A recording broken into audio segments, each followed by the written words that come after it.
प्रभु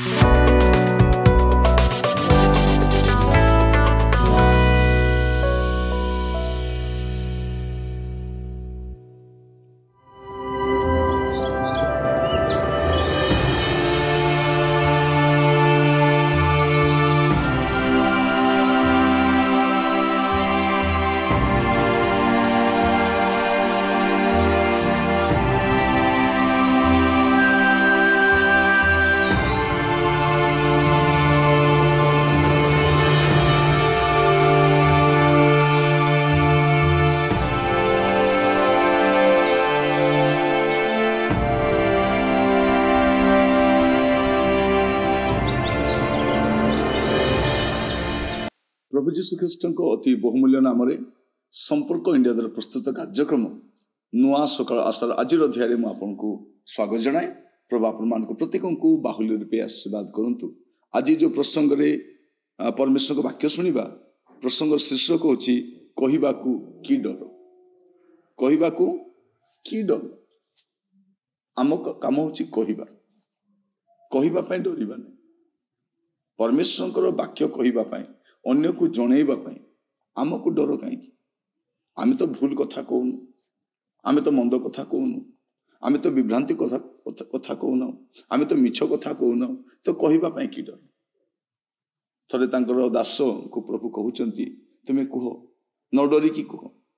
पढ़िबा टिके जिहेजिकल तार 2 पर्व तार प्रथम 7 पद केवल मु पढ़ुची आपनकर बुझिबा निमंते। लेखा जाउची अनंतर से मते कहिले हे मनुष्य संतान तुम्हें अपना चरण रे ठिया हो, आमे तुम संगे कथा कहिबा। से कथा कहिबा बेले आत्मा मो मध्य रे प्रवेश करी मते चरण रे ठिया कराइले। तहिरे जे मो संगे कथा कहिले ताहांकर वाक्य मु सुनिली। पुणी से मते कहिले हे मनुष्य संतान आमे इस्राएल संतानगण निकटकू जो माने आमर विद्रोहाचरण करी अछंती से विद्रोही गोष्ठी मान निकट को तुमको प्रेरण करुअछु। से माने और सेमान पितृ पुरुष माने आम विरुद्ध रे अपराध करियछंती आज पर्यंत ही करुअछंती। से संतान माने निर्लज्ज मुख और कठिन चित्त आम्भे सेमान निकट को तुमको प्रेरण करुअछु। तुम्हें सेमान को कहिबो प्रभु सदाप्रभु कथा कहती। से माने विद्रोही वंश एणु शुणंतु बा न शुणंतु तथापि सेमान को मध्य जड़े भविष्य वक्ता उपस्थित होइछि बोली ज्ञात हेबे। हे मनुष्य संतान सत्य से तुम निकट रे कानकली और कंटक तुल्य अटंती और तुम्हें कंकड़ा बिछा मान मध्य बास करुअछ। तथापि सेमान विषय भीत हुओ ना केवल सेमान कथार भीत हुओ ना। सेमाने विद्रोही वंश हेले तुम्हें सेमान कथार भीत हुओ ना कि सेमान चाहानी रे उद्विग्न हुओ ना। सेमाने अत्यंत विद्रोही एहेतु सेमाने शुणंतु बा न शुणंतु तुम्हें सेमान को आंबर वाक्य सबु कह। केते सुंदर प्रभु कहवा को की डर। प्रभु कहउचंती कहिबा कथा। प्रभु कहउचंती तुम्हें अपना चरण रे ठिया हो, कार दया रे ठिया हो नहीं, कार भरोसा रे ठिया हो नहीं, तुम्हें अपना चरण रे ठिया हो। आमे तुम संगे कथा कहब। प्रभु का सहित कथा हुंती जो माने संस्थार चरण रे मंडलीर चरण रे नुह निजर चरण रे ठिया हुंती, निज गड़ रे ठिया हुंती। लेखा जाउची तुम्हें अपना चरण रे ठिया हो, आमे तुम्हें संगे कथा कहबा। से कथा कहबा बेले आत्मा मो मध्य रे प्रवेश करी मते चरण रे ठिया करी। माने आपण एकुटिया नै, आपण भितर आत्मा मध्य रहिबे। आ से कोन कले वाक्य देले। आ से कोन कहउचंती जो माने विद्रोही अटंती से विद्रोही गोष्ठी निकट तुमको पठाउछु। से आज पर्यंत ही अपराध विद्रोहाचरण करुछंती। से माने निर्लज, से माने कठिन चित्त, से माने विद्रोही वंश एणु शुणंतु बा न शुणंतु सेमान मध्य जन भविष्य वक्ता उपस्थित होई अछि बोली ज्ञात हेबे। एटी प्रभु कहउछंती जाई कुह। से माने शुणंतु कि न शुणंतु जाय आसेने कुहंतु। मु भी आपन कहिबा पई चाहे आपन को प्रभु गोटे वाक्य देइछंती आपन कुहंतु। लोक शुणिबे ना शुणिबे नहीं, ना आपन को उपेक्षा करिबे ना आपन को तोड़ी देबे, एटा द्वितीय कथा। आपन कुहंतु। କାହିଁକି ପ୍ରଭୁ କହୁଛନ୍ତି ବିଚାର କରିବା ସମୟରେ ମୋତେ ସୁବିଧା ହବ କ'ଣ ଯେ ମୁଁ ଜଣକୁ ପଠେଇଥିଲି ତୁମକୁ କହିବା ପାଇଁ। ବେଳେବେଳେ ଆପଣଙ୍କର ମଣ୍ଡଳୀରେ, ଆପଣଙ୍କ ଅନୁଷ୍ଠାନରେ, ଆପଣଙ୍କ ଘରେ, ଆପଣଙ୍କ ସମାଜରେ ପ୍ରଭୁ ବେଳେବେଳେ ତାଙ୍କ ଦାସମାନଙ୍କୁ ପଠାନ୍ତି। ଆମେ କ'ଣ କରୁ? ଉପେକ୍ଷା କରିଦେଉ, ଆମେ ଗ୍ରହଣ କରିନଥାଉ, ହସରେ ଉଡ଼ାଇ ଦେଇଥାଉ, ପରିହାସ କରିଦେଇଥାଉ।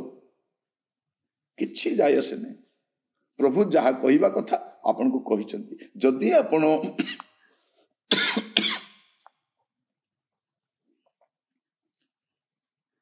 ଆପଣ ଗ୍ରହଣ କରିବେ ନାହିଁ, କିଛି ଫରକ ପଡ଼ିବାର ନାହିଁ, ପ୍ରଭୁଙ୍କର କିଛି କ୍ଷତି ହେବ ନାହିଁ। କିନ୍ତୁ ବିଚାର କରିବା ସମୟରେ ପ୍ରଭୁ ଆପଣଙ୍କ ସହିତ ଯେତେବେଳେ କଥା ହେବେ, ଆପଣ କି ବୋଲି ଜବାବ ଦେବେ?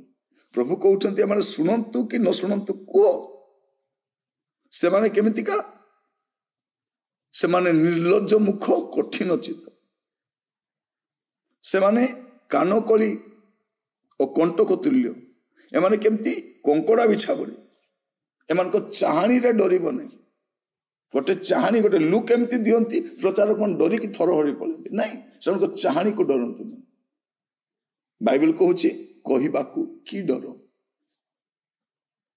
ଆପଣଙ୍କ ଚରଣରେ ଠିଆ ହୁଅନ୍ତୁ। ପ୍ରଭୁଙ୍କ ଆତ୍ମା ଆପଣଙ୍କ ସହିତ ଅଛନ୍ତି। ପ୍ରଭୁ ଯଦି ଆପଣଙ୍କୁ ଗୋଟେ ସମ୍ବାଦ ଦେଇଛନ୍ତି, ଆପଣ କହିବା ପାଇଁ ପଶ୍ଚାତ୍ପଦ ହୁଅନ୍ତୁ ନାହିଁ। ଶୁଣନ୍ତୁ, କୁହନ୍ତୁ, ଶୁଣାନ୍ତୁ। ଏଠି କ'ଣ ଲେଖାଯାଇଛି?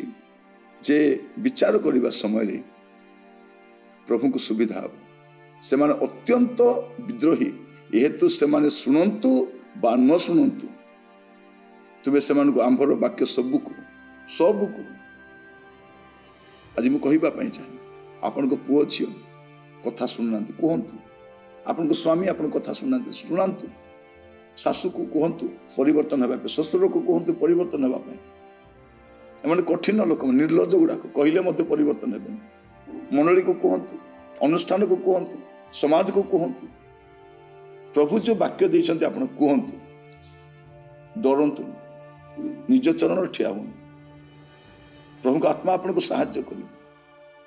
ଆପଣ ପଶ୍ଚାତ୍ପଦ ହୁଅନ୍ତୁ ନାହିଁ, କାରଣ ଆଗାମୀ ସମୟ ଯେଉଁ ସମୟ ଆସୁଅଛି ଅତି ଭୟଙ୍କର ସମୟ, କହିବି ପାରିବେନି। ତେଣୁ ପ୍ରାର୍ଥନା ସହିତ ନ ଡରିକି କଥାବାର୍ତ୍ତା ହେବା ପାଇଁ ଆପଣ ଆରମ୍ଭ କରନ୍ତୁ। ପ୍ରଭୁ ଆପଣଙ୍କୁ ଆଶୀର୍ବାଦ କରନ୍ତୁ। ପ୍ରାର୍ଥନା କରିବା। ଅନୁଗ୍ରହକାରୀ ପିତା, ଆପଣଙ୍କୁ ଧନ୍ୟବାଦ ଦେଉଛି, ବାକ୍ୟ ଜରିଆରେ ଆପଣ କଥା ହେଇଛନ୍ତି। ପ୍ରଭୁ ଆମମାନଙ୍କ ମଧ୍ୟରେ ଅନେକ ଥର ଡର ଆସିଯାଉଛି ନ କହିବା ପାଇଁ, ନୀରବ ରହିବା ପାଇଁ, ସଂକୁଚିତ ହେବା ପାଇଁ। କିନ୍ତୁ ପ୍ରଭୁ ଆପଣ ଆମ ସହିତ କଥା ହେଉଛନ୍ତି। ମୁଁ ଆପଣଙ୍କୁ ଧନ୍ୟବାଦ ଦେଉଛି। ଅନୁଗ୍ରହ କରନ୍ତୁ, ଦୟା କରନ୍ତୁ। ପ୍ରଭୁ ଆପଣଙ୍କ ବାକ୍ୟରେ ବଢ଼ିବା ପାଇଁ ଆମମାନଙ୍କୁ ସାହାଯ୍ୟ କରନ୍ତୁ, ଅନୁଗ୍ରହ କରନ୍ତୁ। ପ୍ରଭୁ ମୁଁ ଯା ମାଗି ନାହିଁ, ଆପଣଙ୍କ ଦୟା ଗୁଣରେ ଆପଣ ତୋଳି ଧରନ୍ତୁ। ପ୍ରତିଟି ଭାର ଆପଣଙ୍କ ସହିତ ରଖିଲି, ଆପଣ ଆମମାନଙ୍କୁ ଅନୁଗ୍ରହ କରି କଢ଼େଇ ନିଅନ୍ତୁ। ପ୍ରଭୁ ପରିସ୍ଥିତି ଦେଖି ବିଚଳିତ ହେବା ପାଇଁ ଦିଅନ୍ତୁ ନାହିଁ। ପରିସ୍ଥିତିକୁ ସାମ୍ନା କରି ଆପଣ ଯେଉଁ ବାକ୍ୟ ଦେଇଛନ୍ତି ତାହା କହିବା ପାଇଁ ଶକ୍ତି ଯୋଗାନ୍ତୁ।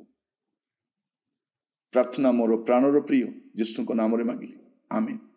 ପ୍ରଭୁ ଆପଣମାନଙ୍କୁ ପ୍ରତ୍ୟେକଙ୍କୁ ବାହୁଲ୍ୟ ରୂପେ ଆଶୀର୍ବାଦ କରନ୍ତୁ। ନମସ୍କାର।